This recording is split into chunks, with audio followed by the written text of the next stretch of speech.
Welcome to Tabletop Gaming Guild. Tabletop Gaming Guild is a podcast all about the experiences and memories that playing board games with friends and family can create. On this episode, we're going to talk about new games we played or new games we're super interested in, or just basically either new games or new games to us. So let's go ahead and get this started. I'm going to go ahead and start talking because I like doing that. And I'm going to talk about a really cool game that actually made my top 10, which my top 10 has not really moved very much, but it's definitely way high up on my top 10. I don't know how high yet because I haven't really analyzed it, but I got to play Shiver Me Timbers, which is an amazing open sandbox pirate game where you go around, you can go get buried treasure, you can go try to complete missions for the governor, you can go try to get your different life goals, you can go sink ships. You can win the game by just sinking ships. You can win the game by just going after your life goals. And what's really cool is you have a mat of different life goals, and there's like 10 cards total, and you shuffle them up, and I think like 6 of them go out or some number like that. And each player secretly picks 2 of them. You have little discs with numbers on them, and you put them inside your little treasure chest, which is a bag. And at the end of the game, or when you actually accomplish that life goal, you get to put your little marker on it. First to accomplish gets 10 points. Second is 5 points. But like I said, there's so many different ways that you can go about this game. You can ignore your life goals. You can go fight a kraken. You can go fight a sea serpent. You can do whatever you want. The miniatures for the pirate ship are amazing. They come apart and you can upgrade the hull. You can add new masts to it. You can add new cannons to it. Really cool. It's the focal point of the game because that is your ship throughout the game. So I'm glad that that's the thing that they really upgraded throughout the game. And it sort of has a modular map, sort of like Ascension, where you have little discs that are the island and you have like little paths in between, and through different actions you can change that around through the game. We didn't really end up doing any of that, I don't think, Nathan, when we played. I don't think we blew up any of the sea lanes or created any new sea lanes, but there's just so much to this game. And I will say that every pirate game that I've ever played has never got to the point where I was satisfied with it, and this is definitely one where I was like, this is a pirate game. This is what I want in a pirate game. This is everything a pirate game should be. I believe Dan played it on Tabletop Simulator and I played it with Nathan. So what did you guys think of Shiver Me Timbers? Well, we did actually I did blow up a sea lane, but it was like the last action of the game. So really, we didn't see the effects of it so much. But yeah, it's such a beautiful sandbox game. So like usually I hear sandbox, that's a red flag because there's so many games that try to do true sandbox and so many of them fail or just don't quite live up to that real idea of being able to do whatever you want and still have a potential of winning the game. This one really does it well. So, as a matter of fact, I did get to play this game. I did not play it with any of the other crew members here. I played it on Tabletop Simulator. We found a mod with my brother Ken, like I usually do.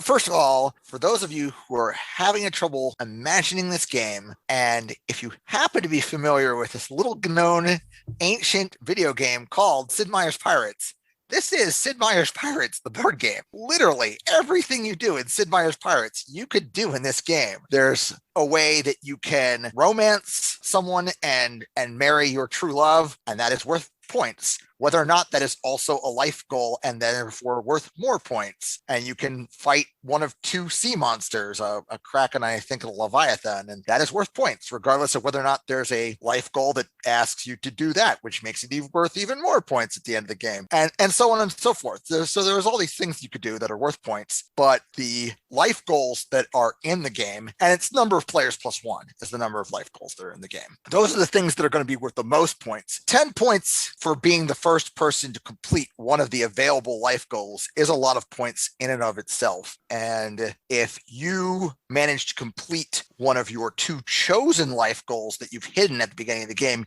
you get like an extra 5, regardless of whether or not you got in first or just completed it later. In your guys' games, do you remember the score range at all? It was like, what, 30s? Yeah, I think that sounds about right. 30 to 40, I think. Yeah. Okay. So when we finished our game, I had managed to complete 1 of my 2 chosen life goals. And I randomly claimed another one that I had not chosen. Ken didn't manage to complete either, and he ended it on a pretty low score. I thought he was like on 17, and I barely broke 40, I think. Yeah, that's one of the nice things is those life goals kind of give you a direction, but you can completely ignore them and do whatever you want and still get a lot of points. That was actually one of the scary things is when we were playing. It's like we saw somebody like just like trading. All they were doing in trading and just pouring money into their bag and getting tons of points every single turn. It's like, I think they're winning right now.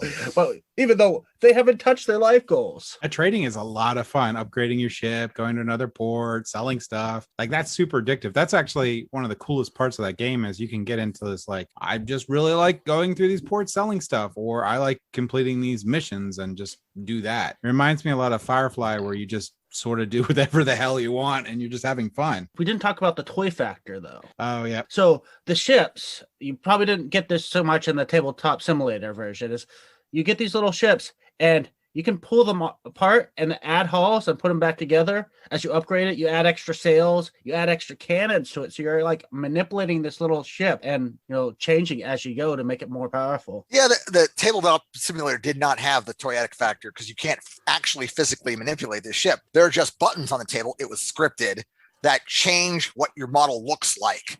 And then there was a summary of your ship's stats above your player area so that you knew what, how much your speed was and what your strength was for your cannons and whatnot. I also like the fact that you can, with those little miniatures, you can glance at your opponents and just know what they have. Like it's really obvious. Like not just so it's more than just like a toy portion of the game. I love the fact that you can tell really easily what's happening. So, you can see if someone has all 7 guns going, and you're like, well, maybe I'm not going to attack that ship. Maybe I'll go somewhere else. Stay far away from that thing. Yeah, it's definitely a functional toy. Well, I feel like we're kind of leaving Peter out because he's the only one that hasn't played this game.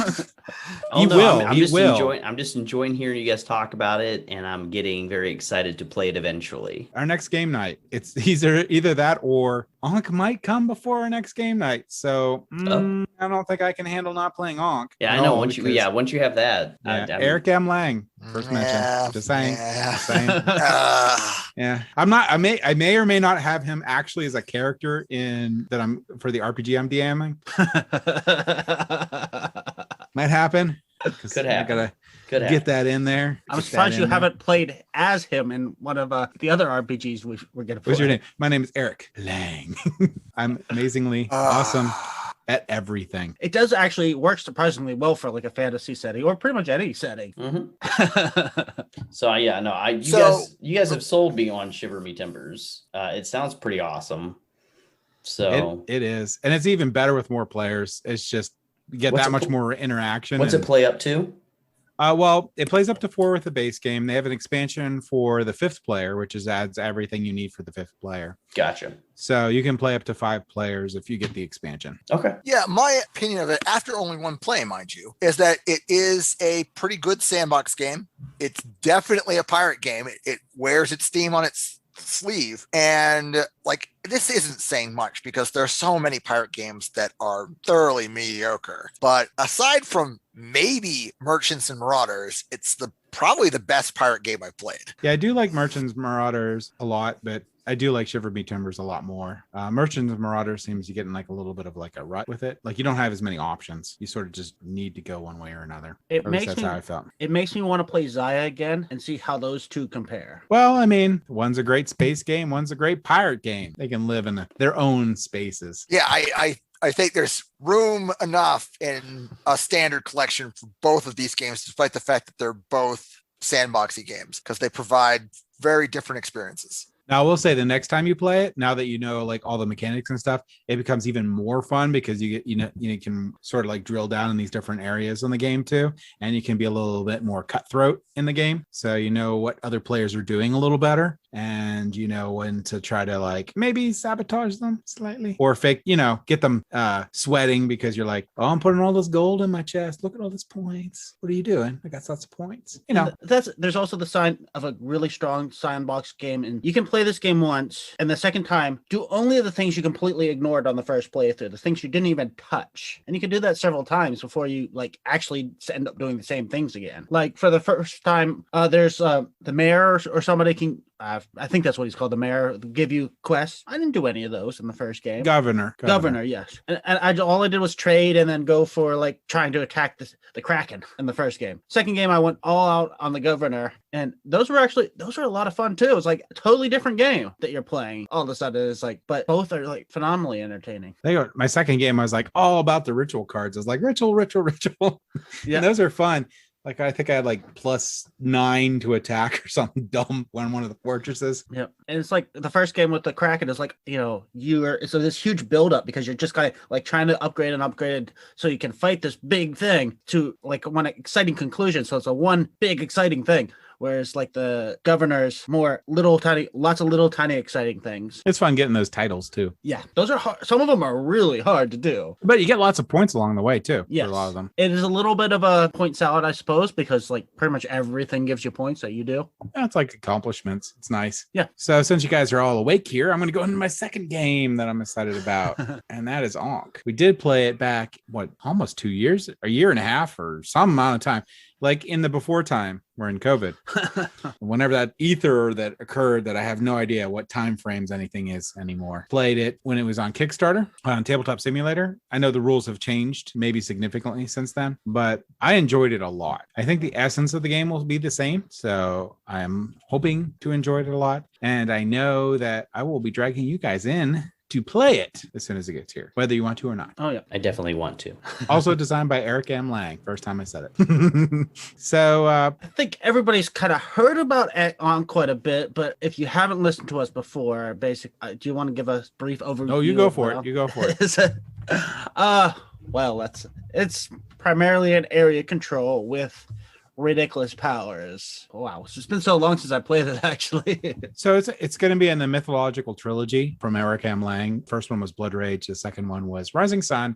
And the third one is going to be Ankh, Gods of Egypt. Ankh, Gods of Egypt is set in an Egyptian mythological god thing. But this time, if you ever played Blood Rage or Rising Sun, you played and then you could acquire the gods and use the gods or monsters or whatever. But in Ankh, you play as the god. So you're moving around as your god. It has asymmetric powers in there, and you're recruiting monsters and you're trying to do that area control thing. You're moving around the map, so you're changing territories in the map by placing camels out to cut off territories or create new territories. And it's more of a area control game. Actually, it is the other ones are really area majority games. This is the first real area control sort of thing.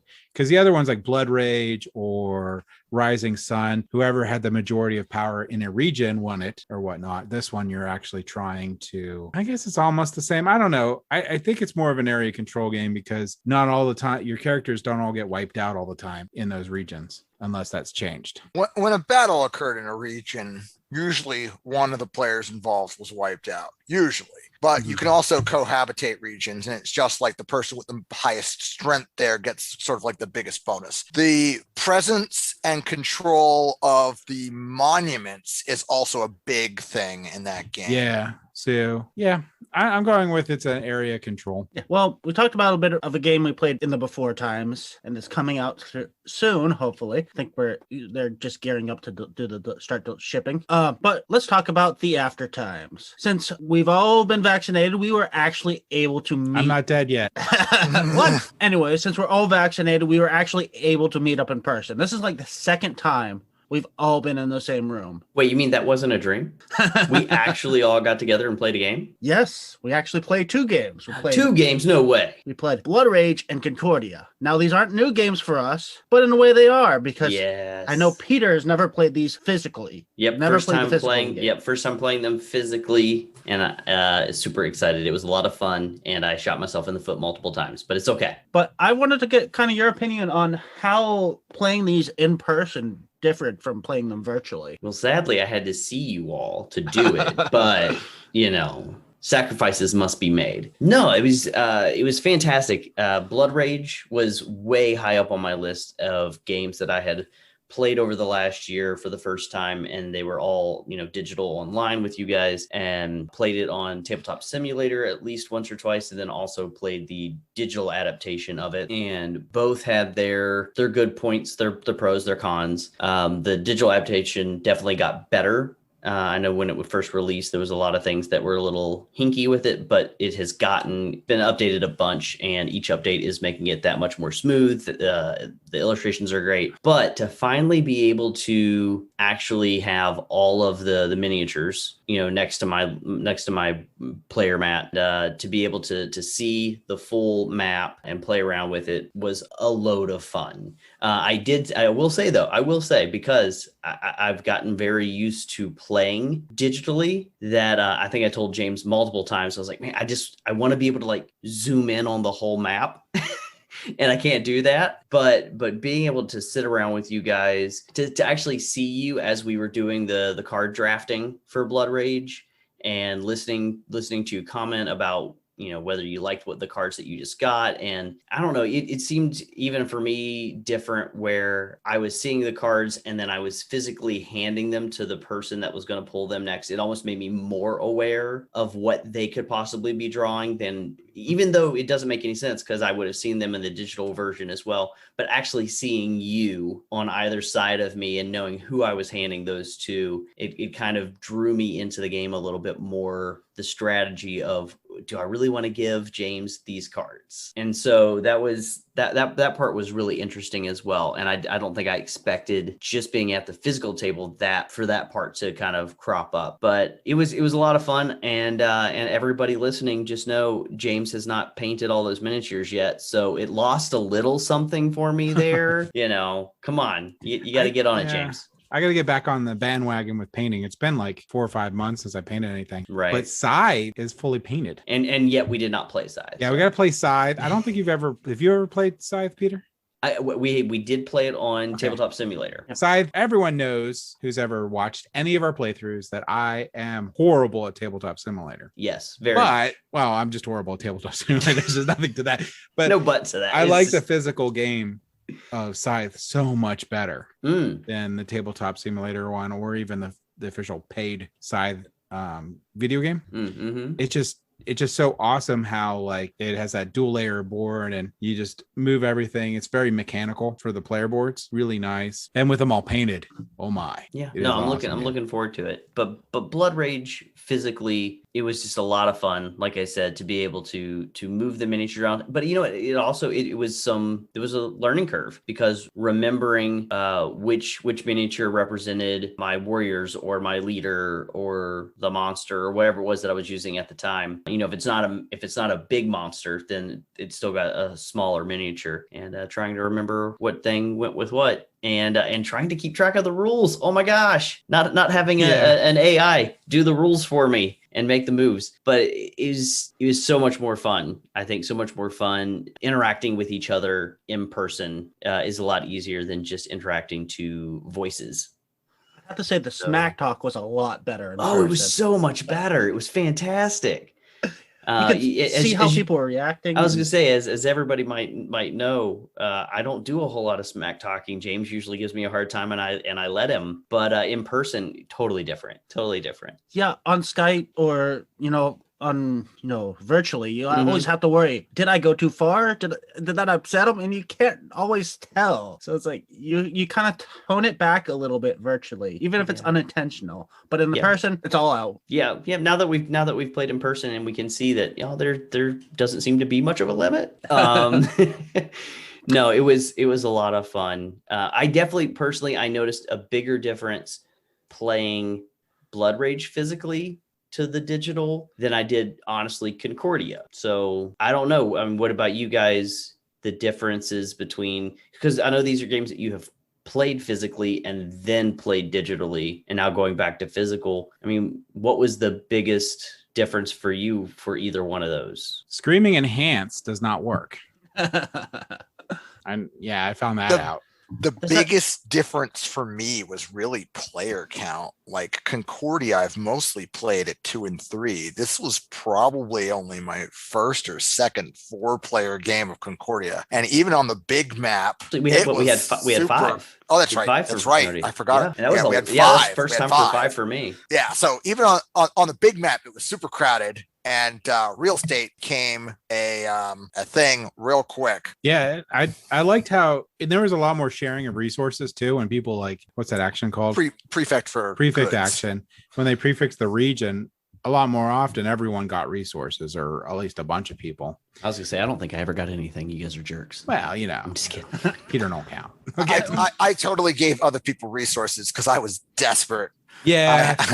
What? There was something I was hurting on. It was on the other side of the board. I couldn't get over there. I'm like, I forget what resource I needed. I love to be a leech in that game. I try to spread out to all the provinces, so if anybody takes any resources, I get some too. It's a good tactic. I just bought all the cards. I almost won. I had nothing. I had like a little tiny area, but I was like cards. I didn't even need the cards. I couldn't even get more than 4 points on some of the cards, but I was just taking them. Oh, and who won that game? You did. Yeah, and I did. I should have bought a couple more of the some of the cards, and I would have done a little better. I was third. I was in the middle. I was happy with that. And that was the other thing about that game. I have never seen hate drafting in that game before. I was like, oh, just wow, Nathan has all of his people. I'll just do Mars now. Get Mars cards. Yay. Well, or the province cards. I got almost every province card. I was like, this is awesome. I'm getting 2 points. Yay. Yeah, it's like he was getting 2 points. Every province card I would have gotten was 11 points for me. Mm-hmm. And I was trying to buy every time they came up. I was trying to buy them, but he swiped them up before me. But I still won. So yeah. So those were fantastic. I really enjoyed getting to play in person with you guys. Talking about betrayal, we should talk about Everdale. Oh, that was amazing. That was the first time I ever played Everdale. It was a great game. I love that game so much. If you don't know, Everdale is going to be a worker placement game where you play over 4 seasons. And throughout the game, you're going to be placing your little animeeples different places and getting resources like stones or berries or sap or whatever the heck the yellow thing is. And your whole goal is to just collect points and fill out your little town with about 15 different cards. And one of the cool things is Nathan likes taking a ton of time between seasons. And I noticed Nathan had a slot open to get a whole bunch of points, and he didn't have a university. Now, a university, I believe that's the card, will let you destroy another card and replace it. Well, there's a skunk that just gives you -1 points, and he didn't have any way of removing anything. So I put the skunk in his territory, filling it for him before his last season, because I am such a nice brother. Because you can only have 15 cards total in your tableau. And I had the huge plans for it. It would have been tons and tons of points. And an entire whole season that was completely invalidated. Because in this game, you play for the 4 seasons. And when you finish your last season, you're done. Everybody else might continue playing for a while. And, everybody's done. I was about to go into my last season. And it's like, he did that. And it's like nothing to do for my last season. Yeah, that was so epic. I just put that on there and I saw his face and he's like, no. It was one of the greatest moves ever. I don't feel bad, but I should. I'm just evil. I'm sorry. But that's one of the interesting things of this game. Well, first off, this game is a cutesy looking game. Don't be fooled by that. This is a mean game. Can be. It can be. But the interesting thing is this. When you first play this game, you start putting out cards and you think, oh, I can max out at 15 cards. How am I possibly gonna, I'm getting like 1 card out and then I end my season. How am I gonna get 15? Then you get into the second season, you see your engine like ballooning and just like going off, and suddenly it's like you're thinking, oh, I'm gonna hit this 15 fast. I gotta actually slow down and kind of pick and choose what cards I'm playing a little bit more. So it's really cool how the engine just like suddenly ramps up from like you think it's like turtling along and then boom, it's a rabbit. It does really reward a lot of replayability too, because you learn that you need to get the husband and wife, little mice, and the king and the queen are really good for a lot of stuff, and you can get them free from certain buildings. I think the castle gets the king or something like that. But yeah. Oh, that's the other cool thing. You can chain in the game. So you can build a building, and the buildings will allow you to place a character for free if it's on the tableau or in your hand. So it's really cool planning that out and getting like free character plays and stuff. It's just a really, really cool game. If you feel like you've done everything you want to do by the end of the game, and it ends pretty much perfectly, unless someone's a jerk and tanks your tableau before your final season. But I should have expected it, really. You really should have. This is the game with the like giant tree as the centerpiece. Which is oddly the only thing bad about the game that I think is the tree. And the reason I say that is the tree is functionally fine. But if everyone's not sitting around like the front of the area of the game board, the tree obstructs your view of the game board. It's a minor complaint, but it's a huge tree, like literally gigantic. And there's really no reason for it whatsoever other than just like, look, this is pretty. It could have just you can like literally just lay it down and play with it that way. Well, I think it was a Kickstarter. Yeah, they keep kickstarting it too. They have like expansion number 500. I'm pretty sure they just did a Kickstarter for a new expansion, but this game's got a lot of awards attached to it as well. I know this because I'm pretty sure there's a copy in my store, and there's all these award stickers all over the front cover. It is a really, really well done game. Component quality is amazing, but beyond that, the game itself is really good. So I don't know. I mean, playing it, I don't know like how I might get an expansion, but I just love the base game. So we'll see. And you got a congratulation letter, right? When you or email when it came out, right? Did I? Didn't somebody think you designed it? Oh yeah. So one of my friends at work knows that I was working on a game. It's still around over in the corner there. So I'll hopefully get back to it. But he thought that I got it published because I don't talk about it a bunch. I just tell him that I'm working on it. So he came over to my desk. He's like, "Oh my gosh, you developed the game and it got published." I'm like, "No," but yeah. So that was fun. Just for clarity for the viewers, if you don't, listeners or whatever, just because the designer has the same name. Yeah, middle name doesn't match, but rest name. So it's James Wilson. He's James A. Wilson. So close. I wish I designed the game. It's pretty cool. So Peter, did you play any new games? So I have played a couple of new games recently. Well, I've played new games to me, not new games at all. The newest game of the ones that I've most recently played, I finally got to sit down with a couple of friends and play Parks. So have any of you played Parks? No, but I watched a whole thing about it. Okay. A whole video about it. Yeah. It looks pretty cool. I don't remember what the video was called. It was a movie about board games that came out recently. Oh, okay. Well, so for those who may not know, Parks is kind of like a big celebration of the national parks here in the U.S. And you get to, it's a modular board, and you have two meeples who are supposed to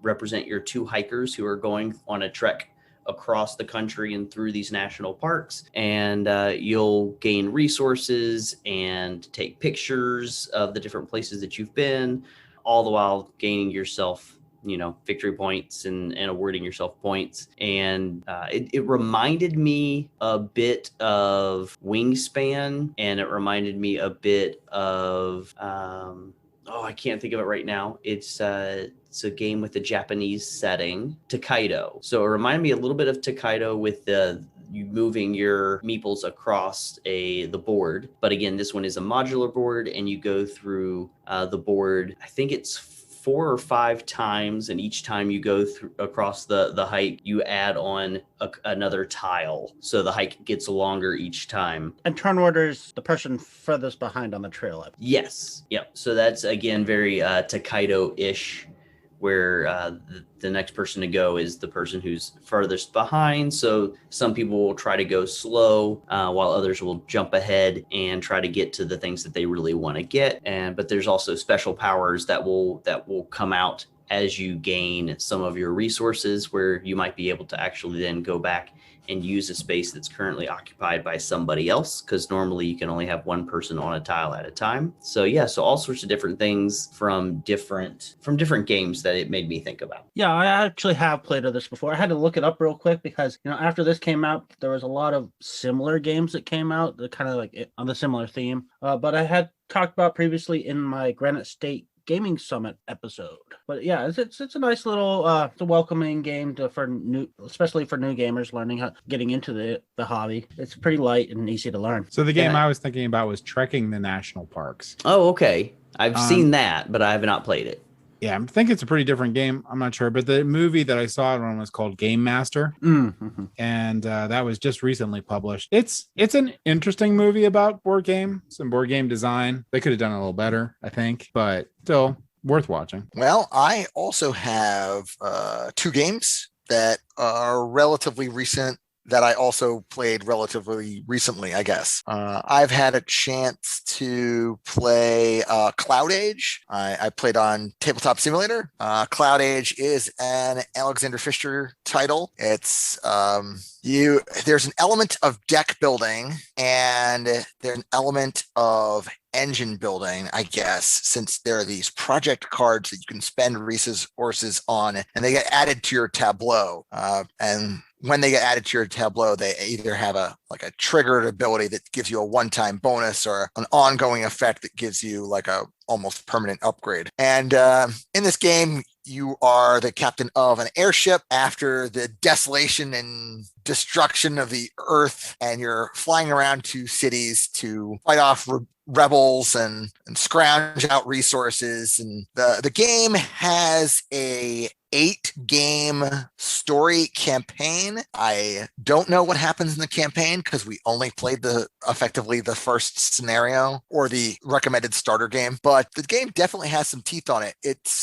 If you're familiar with other Alexander Fisher designs like I am, you will probably like this game like I did. Anybody else had any exposure to Cloud Age? No, but it looks really cool. I do also really like the cover. I keep looking at this cover, and it's like really kind of interesting to me. But I just buy so many games, and it's like I'm trying to slow down. One of the big gimmicks of the game is that there are resource cards, right? And one of the actions that you can do on your turn is you can send your drone out to collect resources. Now, these resource cards have 4 different resources on them: metal, water, the ability to draw project cards is one of the things they can have on them, and power, which is important because you always spend power when you're moving around the map and performing various other actions. So when you place your worker next to a project card, it's partially obscured by a sleeve that has a cloud on the sleeve, partially obscuring what is on the card. So you can kind of get a sense of what's there, but you don't know the exact numbers. So you can kind of look at the picture that's on the card that's outside of the cloud outline and be like, it looks like a lot of power there. Oh, I need a lot of power. Let's go there. And then you hope you're right. So that's definitely super interesting. And I have no clue how that would work in like an actual physical board game, but since I played it on Tabletop Simulator, but I'm really curious to try this one out for reals. Yeah, it looks really, really nice. The other game I had an opportunity to try out on Tabletop Simulator again was The Lost Ruins of Arnak. Some people, I won't name names, have compared this game to Dune Imperium in that it also uses worker placement and deck building. So I wanted to try this out for myself to see if it was any good. I only played it once so far, but it is pretty darn good. Maybe not as good as Dune Imperium for me personally, but it has deck building, it has worker placement. You combo these things together in either interesting ways, and there's various ways to gain points, and I don't think you do all of them in a game. I played a game where I tried to go up the tech track and also collect idols, I think, but I was doing something else besides that, and I didn't reach the top of the tech track where the really big victory point tiles were, so it didn't really pan out. My brother, who fought Guardians, which were worth 5 points a piece at the end of the game, did a little bit better. So the I guess is the comparison with Dune Imperium like strictly to the deck building and then worker placement? Is there anything else that's similar to Dune Imperium? I know Dune Imperium, I think the big thing that I really loved about it was the tension of the battle at the end of each round. That was more than likely going to happen. Was there anything like that as well, or is it again just the cards and stuff? I will say I don't think there's as much direct player interaction in Lost Ruins of Arnak, which can be a plus or minus for you. Well, yeah, it depends on what you like to play. There's definitely the same mechanic of when you send your worker, which in Lost Ruins is an archaeologist, to a spot, you basically have to discard a card to go to a spot, and that card, or sometimes cards, because the higher level spots could get kind of expensive. It's basically used up just for the movement. It doesn't have any other effect. But the cards also, you could play as one of the possible actions is to play a card out of your hand for its effect. And some of those effects are actually very, very good. So there is a certain tension to that part of it. Okay. All right. I mean, it sounds really good because I really like Dune Imperium a lot. And I think I'm learning, I think my personal preference is, unless it's a cooperative game, I enjoy player interaction. Like I like there to be some kind of a little bit of gotcha to it, I think, just because I find that fun. But I know that there's a lot of people out there who definitely don't enjoy that and don't want that at all. So I'd be interested to play a game that is like Dune Imperium, but with maybe slightly less player interaction, just to see what that would feel like. Yeah, I mean, certainly it doesn't have zero player interaction because as a worker placement game, you pick spots and nobody else can go to the spot that once you've picked it. Yeah. And like there's a race basically if multiple players are competing for like the technology tiles, for example, because there's a finite number of them in the game. And there's a couple other things going on too. Like there's a card market and sniping the right card out of the common market at the right time can be clutch. Okay, cool. Yeah, this is a game that's been winning a lot of awards too. And I do want to try it. It looks really pretty too. Mm-hmm, it does. Another game that we played a lot of lately, been winning a lot of awards, is The Crew, the Quest for Planet 9. We played a ton of that. Yeah. Ton. Well, we probably played it. How many missions did you guys get through? Like 49. James, in your first play session, because you'd never played this game before, right? Before Nathan showed it to you. You got to mission 49? Yeah, we got to mission 49. I'm sorry, aren't there only like 50 missions in the box? There's 50 missions. We didn't get time to finish the last one. Oh, so sad. Come on, you should. It's just another hand at that point, right? Yeah, we were busting through that. We had a couple we played multiple times because some of them get hard. Yeah, they do get difficult. But yeah, it was a lot of fun. That was the first time I ever played it. I actually had the game for a year sitting on the shelf, and this is the first time we busted out that game and played it. Shelf of shame sitting on there for a year. I even sleeved the game and just said, to keep the dust off. Oh yeah, absolutely. Yeah, we probably played it about 70 times in that 1 week. I can tell you the exact number. Hold on.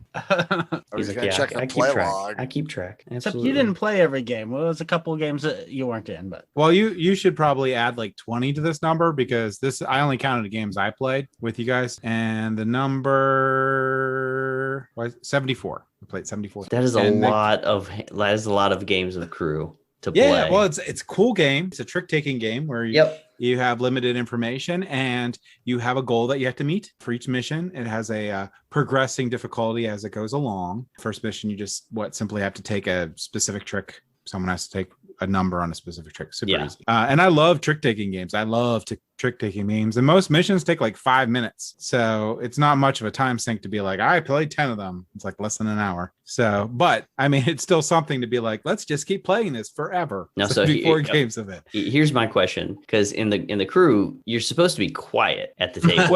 Not even quiet. You're not supposed to talk at the table while the game is being played. I cannot imagine you guys not talking while playing. Well, Nathan and I were pretty good. There's some times that I was just not having it, but just because it's late at night and you're just like, well, you just play the card.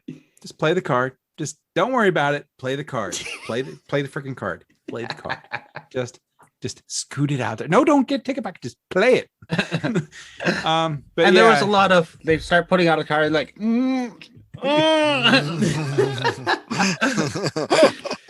No, but I mean because that's the game. The Crew is all about not being able to verbally communicate with each other, but with the very slight amount of communication you can have with your cards. It's such a cool and interesting game. I've never played another trick-taking game or card game like it personally. So I love that you guys love it. I'm just dying to play it with more people. I have not really had that opportunity yet. So now that I know that James loves it so much, at some point, I'm sure we'll get to play it at a game night. So yeah, definitely. I mean, even between games, we'll be like, well, you want to play around a Crew? We'll just be like, let's do mission 35 or something. Yeah. In the middle. Yeah. And the mission might take 5 minutes or it could take 10. But the thing that really interested me and that's got me to try this game was like, I couldn't figure out how a cooperative trick-taking game could possibly work. It just seems like two unrelated things that could not possibly go together, and it works phenomenally well. And yeah, the communication thing is interesting, where you can only tell if a person if it's your highest card, lowest card, or only card in a suit, and the different scenarios that change it up a little bit some of them are really interesting. Yeah, and figuring out the right time to communicate that information, because you can only communicate before the next trick starts, and so It's very, very interesting. But I didn't bring it up because it's the first time James played it. I brought it up because there's another one coming out. Yeah, it's underwater, subwater. Mission Deep Sea. Mission Deep Okay. Sea. I have seen this in my solicitations as well. Yes. This is new for me. New news. I like it. So this is slated to come out in July, which it currently is July. So hopefully this will be out by the time this podcast airs. If not, it'll be soon. And looks like it's mostly going to be the same game. I've been kind of looking up in BGG, and they have some images which are currently all in German, but I know a little bit of German, so I'm trying to parse it and try to figure out what it's saying. But it looks like for the most part, it's the same mechanic. They change a few little things here and there. They get rid of a lot of the tokens and replace it with maybe it looks like it could be a hand of cards that modify the tasks and add difficulty to the tasks. It has an app to go with it for some reason. Yeah, not sure about the app, but in the trick-taking card game, The Crew Mission Deep Sea, you and other players work together to search for the lost continent of Mu. M-U. It's a continent of cows. A new adventure takes your crew deep down into the abyss on search of the fabled sunken land. How can't they just say Atlantis? How far you get depends entirely on how well you work together as a team. Card by card, trick by trick, your search party will discover the challenges that lie ahead and forge the path to Mu with some new exciting surprises. While communication between the crew members is severely limited by your submerged state, it is also critical for your success. Hidden land in the murky deeps depends on whether you win your tricks, but also on careful negotiation. It really doesn't say anything more, blah, blah, blah, stuff. You might be able to salvage out. It doesn't actually say anything about the game whatsoever other than it's the crew too. And the Atlantis comment is interesting because the lost continent of Mu is possibly an alternative name for Atlantis. Yeah, if Atlantis was populated by cows. Cowlantis? Cowlantis. Just call it Cowlantis. It sounds so like much better. Sounds like something you would take for indigestion after eating too much meat.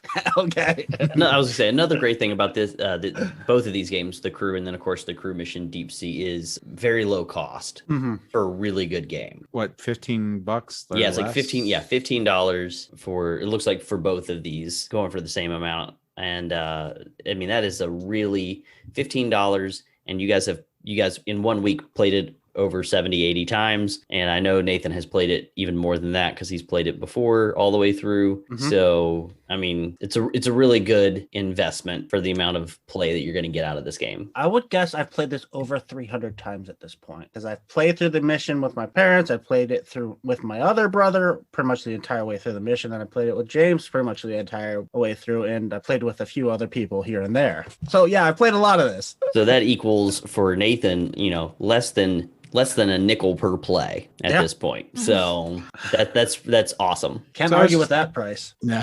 I was just going to briefly say I have to review a lot of games every week. So I play a lot of new games every week, but a lot of them are nice and I only get to play them once or twice. But some of them stick out, and especially the family games I like a lot. Ones that I can play with my family that are a lot of fun. And one of the games that we're going to have a review coming up soon for that I enjoyed a lot was Queen Domino. Queen Domino is, in essence, King Domino, but you get to do a couple little actions in the middle. So in King Domino, basically what you're doing is you're trying to build a 5x5 grid around your castle of territories, and you're going to score points on the different type of territories that you can place on there. And you have multipliers, which are the crowns. So you take your area and multiply it by the crowns, and that's how much you get per area that you have lined up. Well, Queen Domino has that, but then you also have the new red territories. And in Queen Domino, you get coins and you can purchase buildings to go over top of these red tiles. They give you additional scoring opportunities. You also can recruit knights and place them in your kingdom with a newly placed domino and collect coins.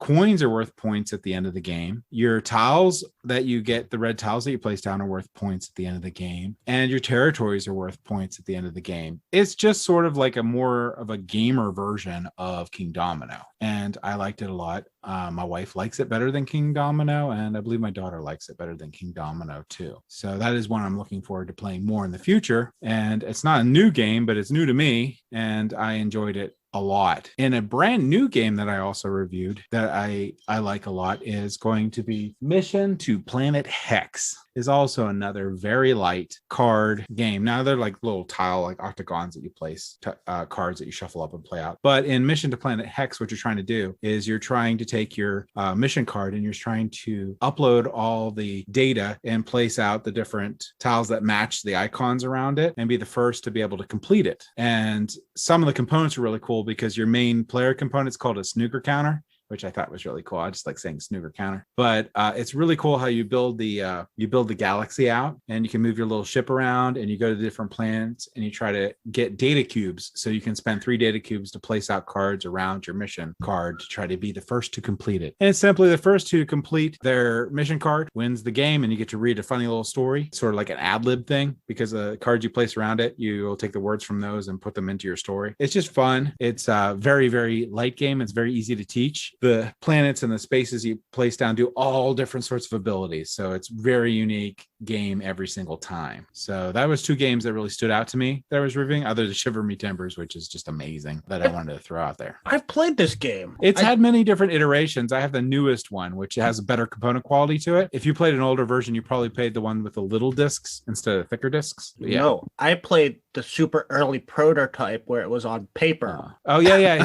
He's been working on it for a while. So it's a fun game. It's a good game. You could tell that a lot of love went into it for a small game on there. A lot of thought went into it, and I can really appreciate that. And it's a game that you can just take anywhere and you just teach someone and play it and have a fun time, sort of like The Crew. You just teach someone and be like, hey, let's play this game. I don't need to invest a lot of time to teach it for you, and you'll have fun. Yeah, it's definitely come a long ways. He's definitely, I can just looking at the images, I can tell he's put a lot of work and he's gone through a lot of iterations. I didn't recognize it at first. I mean, it's changed so much. Yeah, the new version that I got in there is the art's really slick. It's really nice. It has that I don't know, that old school spaceshipy look. Oh, and I reinvigorated my love of 51st State Masters set. Oh, that is such a good game. Oh, such a good game. I'm sorry, James.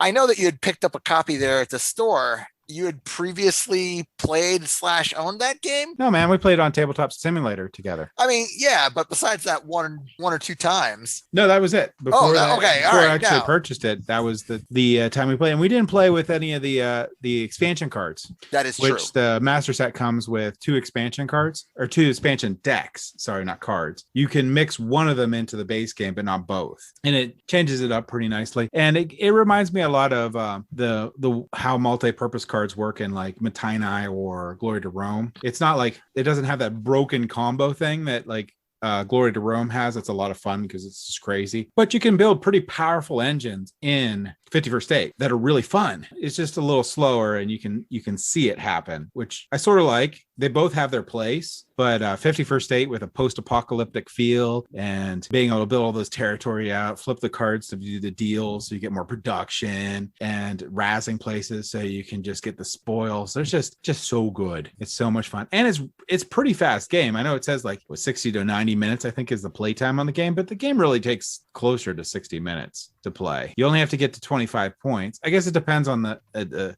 player count maybe and who you're playing with, but I felt the games went pretty fast. Sort of when you start getting points, you start getting points, so it gets moving. It definitely feels like it doesn't take very long, which is a very good thing for a game. But yes, 51st State Master Set is really good. And what are they? The Molnok. I really like that robot-y group, so I'm really excited about that expansion for the game. I really wish they would have done a faction sheet for them. That would have been really, really cool. They did it for their area control game where you place, I'm trying to remember the name of that game is, where you place down the tiles. Narushima Hex. Yes, Narushima Hex. And that was my favorite faction on there. They had really cool armor ratings, or they did like sniper stuff. And that game is pretty crazy on Narushima Hex.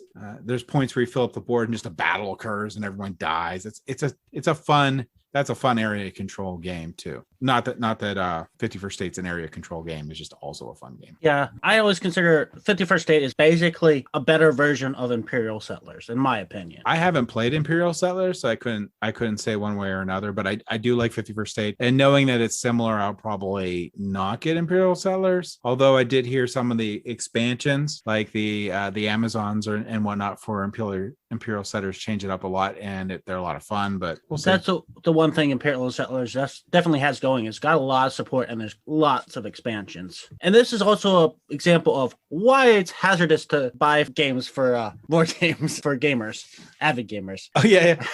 So I also have to throw this out there because a new game that I see in Nathan's little corner over there, which is Terraforming Mars Ares Expedition. I'm really excited to know what he thinks about the game. And it reminds me of like a cross between, from reading about it, reminds me of a cross between Terraforming Mars and Roll for the Galaxy sort of idea, or even Eminent Domain sort of idea. It's probably closer to Eminent Domain, where you just do role selections, and those are the roles that you actually fire off. But I haven't played Terraform Mars Ares edition, but in Roll for the Galaxy you all do it simultaneously. I'm not sure you do that in Ares. Yeah, I unfortunately have not unboxed it yet. Once I do, you'll see that video get posted. The big thing is it takes Terraforming Mars and compresses it, and it streamlines it a bit. Box says 60 minutes. Hopefully that's true. I think Terraforming Mars said 60 minutes. You just sort of multiply that by 10 and that's how long it takes. I call lies. Lies. So it's not even the box close to 60 minutes for Terraforming Mars. It's possible, but you have to be with people that are fast gamers. You can't spend Terraforming too Mars, much you time also have planning to your turn. have people that terraform the planet. Right. And a lot of times it's just not worth it to terraform the planet. I mean, you just can't play with me, guys. Peter's like, I'm terraforming. I'm like, die, Peter, die. No, Stop putting the trees down there. I'm the one who slows the game down. Oh, no, that's fine.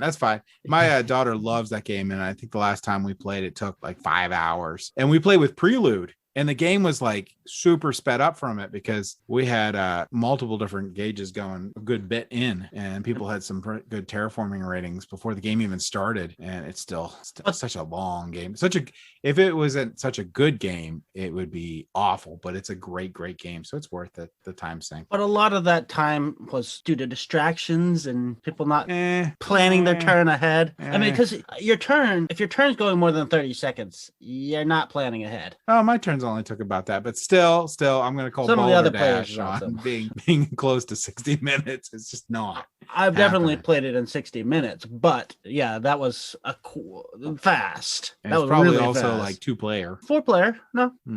But yeah, there was people that played it a few times and there was like no downtime. Their turn, they're done. They play their card, it's almost immediately done. If you plan ahead, you can move. Hey, I also have a old game that's new to me, I guess. I had an opportunity to sit down and play Gaia Project finally. We played this twice. The rules teach on that game is a beast. I had to learn the rules so I could teach it to my younger brother before we played for the first time. But yeah, no, that was a really well put together game. Like you've got all these actions available to you, but they all do very different things. So you do kind of have to know what all they do before you sink your teeth into it. And it's got like an engine building feel to it because, like, as the game progresses, you expand your production and get tech that helps you and make your buildings bigger and get to basically do more stuff as the game progresses. But it's not like overpowered ramp where you're at the end of the game, you're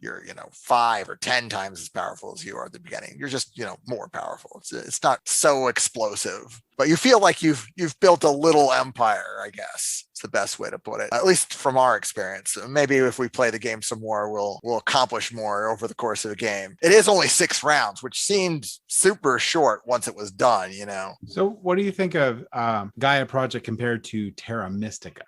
So that's just it. I've never played Terra Mystica. This was really? The first time I had played either one of those titles. I went with Gaia Project because I kind of preferred the sci-fi genre. I wanted aliens with cool special abilities on them, right? No, you said you've played it once, Gaia Project? Twice.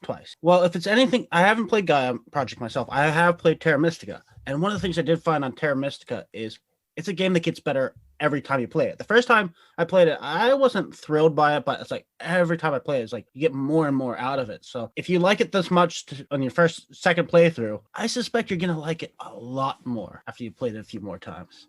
Yeah, it's definitely in the contention. I don't think it's quite on my wish list yet, but it won't take much for it to get there. Another game that we've been playing a little bit more frequently than normal is actually an old game that's been in the collection for a while. I don't know if we want to talk about that or not, though. What do you guys think? Go for it. I got one last game I want to talk about, but go All for right. it. Yeah. All right. This will probably be my last one, too. We've been explicitly trying to get Dinosaur Island back to the table. Dinosaur Island, for those of you who are not familiar with it, is Jurassic Park, the board game, except it doesn't have access to the license. So, in the game, you're running a island theme park potentially filled with dinosaurs. You can also put like rides and foodie stands in it, and you're collecting DNA and building dinosaurs by basically spending this DNA as a resource. And the dinosaur meeples, when you make them, increase your excitement, which is basically great because that's going to attract visitors to your park, which is worth victory points and or money. And it also increases your threat, which is terrible because if your threat exceeds your security, then the dinosaurs are going to break out and trample on or possibly eat your guests. So just like Jurassic Park. Legally distinct Jurassic Park. Yeah, legally distinct Jurassic Park. But this is a great, a lot of fun. Yeah, this is a great.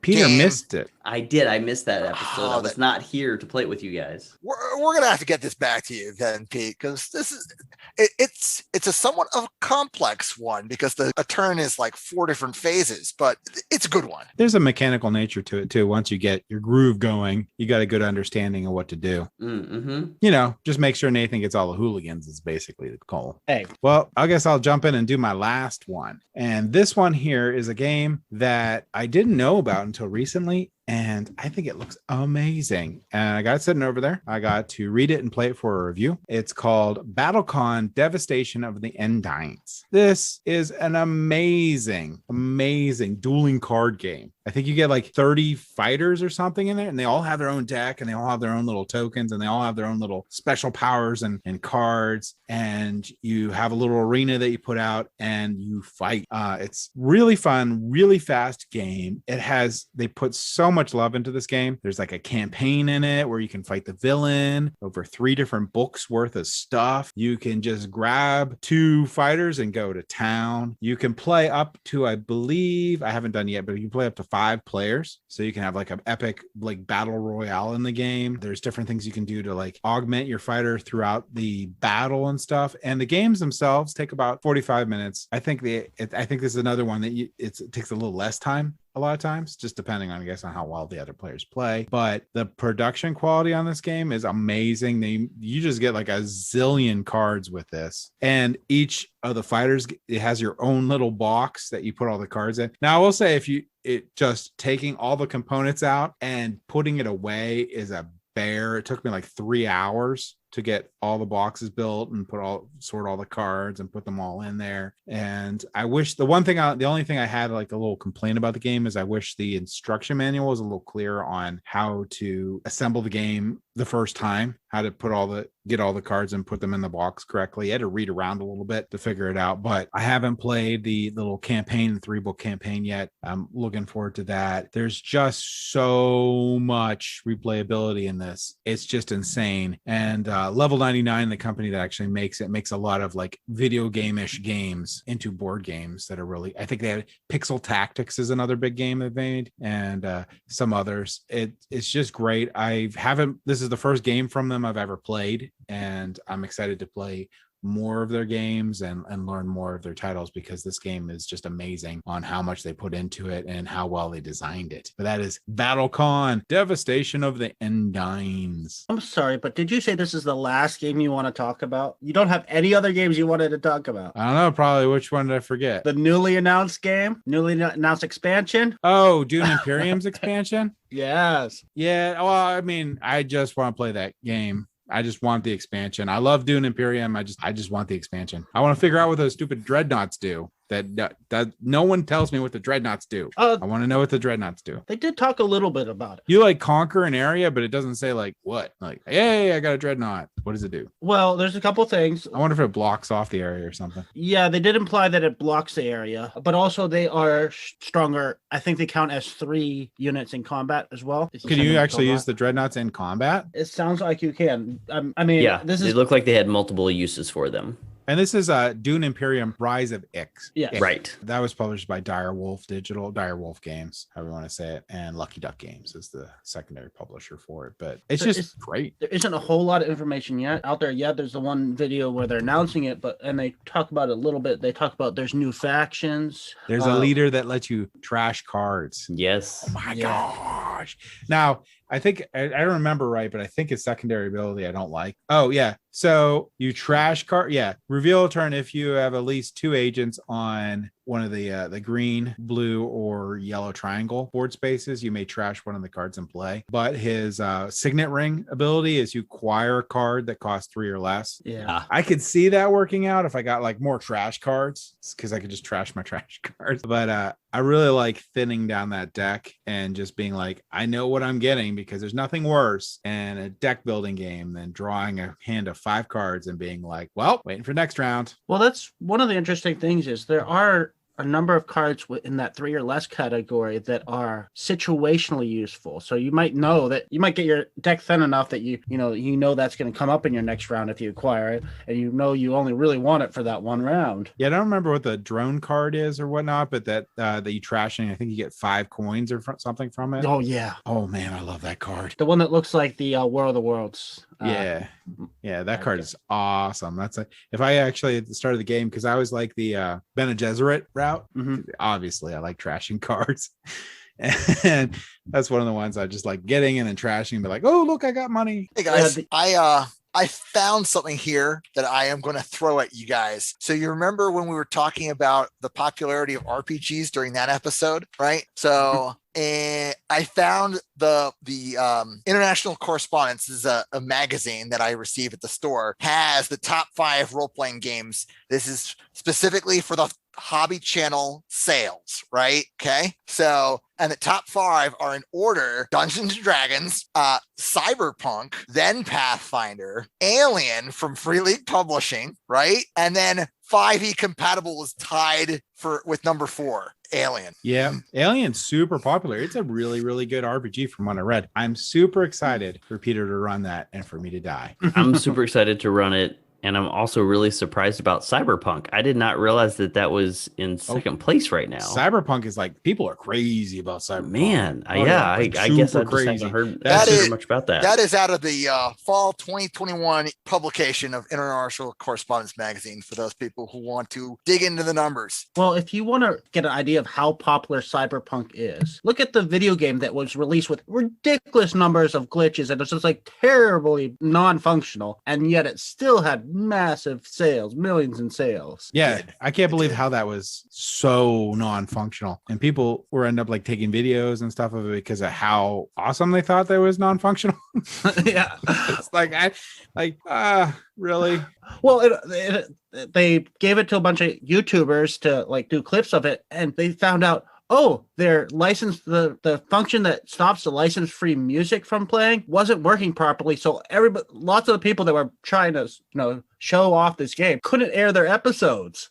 Yeah, that's like I like sticking with our generic music from the normal board games we play. Yeah, I mean, that's a nice thing about these digital board games, since most of it's license-free music, or at least they own the license to it. Yes. So if you're reviewing the copy, then they allow you to have the music in there. So yeah, I'm glad we don't review full-blown video games. That would be ridiculous. Right. Although the industry is definitely getting smarter with a lot more of the games actually having license-free, an option to turn off licensed music, and nudity, profanity, all that kind of stuff. So Peter's been pretty silent. Does Peter have a last game or last will and testament game? Last Will and Testament.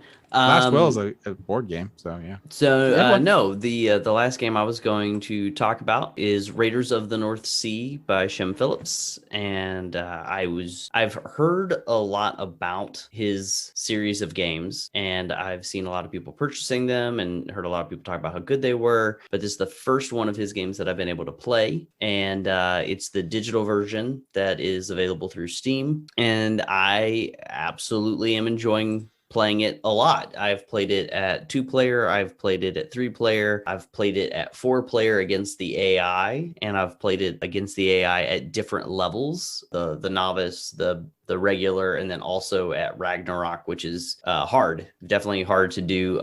But it's a worker placement game that then, you're going to put your meeples out there so that they can get you some money so that you can buy a crew, and it's set in the Viking Age. So again, I dig the Viking theme. I like Blood Rage for that reason. I like Viking Age books, so the theme gets me right away. But yeah, so you're placing out your workers and getting your resources and or cards to hire your crew members. And then once you have your crew together, you can go and attack and raid either villages or monasteries or outposts or eventually the fortresses. And each of those are going to get you different levels of victory points, as well as if some of your crew dies, then you can take these little Valkyrie tokens and those get you victory points towards the end of the game. And so I've played it a good handful of times at this point, just over the last week or so, and really enjoy the game. And I'm really glad that it works at a lot of different player counts. I have not played it at a player account yet that I felt like it wasn't enjoyable. And you guys listening will get a chance to see a video of that fairly soon. Me and Nathan playing a 2-player game of it. And hopefully we'll get all 4 of us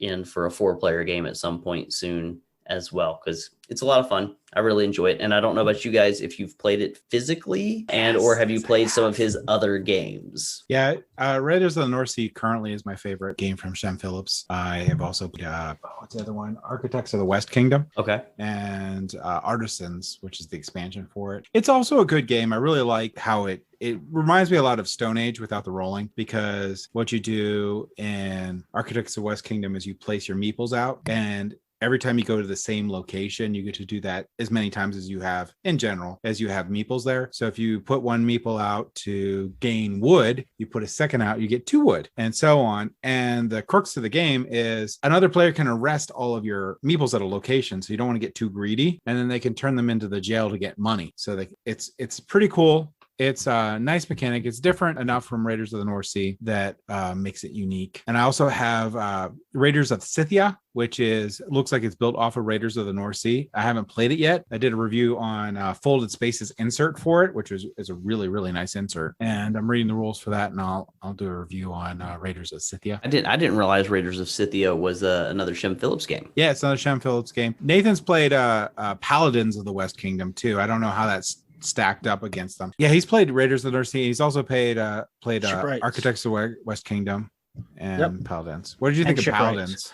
Paladins, we talked about this before. I have to play this a little bit more, but we talked about in the episode about breaking games, where this is primarily a card game, but I did find one tactic that seemed a little overpowered, that seemed like, okay, if this is available, you want to, always grab these. It says the taxation strategy, where you're constantly getting things when people cause taxes to happen, and you're like passive benefits rather than having to actively do everything. But yeah, I mean, it's a good game. It's a lot simpler than Architects, and a lot faster. So even with that said, that you could potentially break this game, it's still fun because it's fast enough. It doesn't matter. Oh, I remember what I was going to say about Raiders of the North Sea. So fun fact about Raiders of the North Sea: you start out with a ton of meeples on the board, with different colored meeples based on the area and the land they are. Throughout the game, at any one point, there's never any more meeples on the board than any other round. There's always the same amount. You play the game with only one. You place one down and you pick one up. You play the one you place down, you do the action, and the one you pick up, you do the action. And it's a really cool idea and mechanism. And it's really neat to work around. Like, you basically work around with what the other player picks up is now a new option. So it's really cool how that stuff shifts around. Sometimes you want one thing to go before the other, but you can't, because there's a meeple there.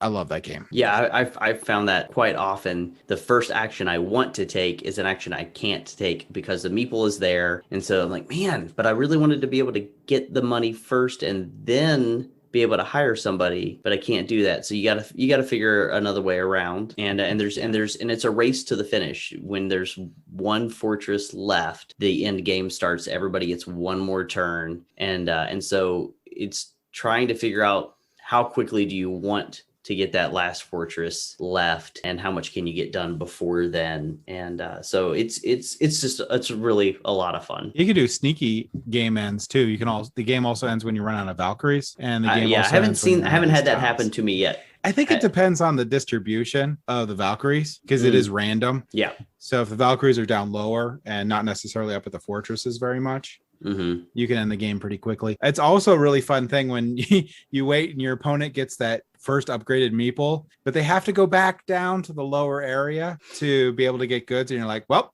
looks like I get an upgraded meeple. Yep. Yeah, it's just great game. And it's a rare case of a Peter betrayal. Because the first time we played this. Oh yeah, I haven't seen the recording yet.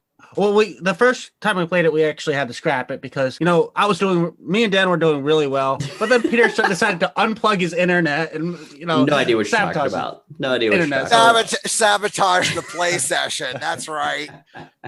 I'm pretty sure I was winning too. I'm pretty sure you were. But then I was winning. But then when my internet came back on and I got to play with Nathan, well, I'll let you guys watch the video and find out how that goes. Yeah, I'm super excited to see that. I love that game. I can't wait to play with guys. Yep. I had a little issue with the being able to connect in, but it had to do with the account that I just created. And I haven't tried yet, but it should be fixed. So waiting to crush you all. Just let us know when. Let us know when you're ready to lose. Oh, see, that's better. I'll mention one more thing. Not yet launched, but keep your eyes peeled, ladies and germs, for Ardia Paths We Dare Tread. The Kickstarter pre-page is up, and it is coming. This is the fantasy adventure game from Cody Miller and Far Off Games, the same outfit that did Xayah Legends of the Drift System. It's worth keeping an eye on. Yeah, I'm probably going to back it. Yeah, you keep talking about what was the title of that again? That and Blood Rage 2. Ardia, The Paths We Dare Tread. It does have a BGG page if you want to try and find it that way. Final comment for the podcast. There are many new games out, ladies and gentlemen. On looking at my distributor solicitations, there are somewhere between 300 and 490 some odd, so almost 500 games currently being solicited for pre-orders to me as a friendly local retailer. So go looking for them because there are probably some gems.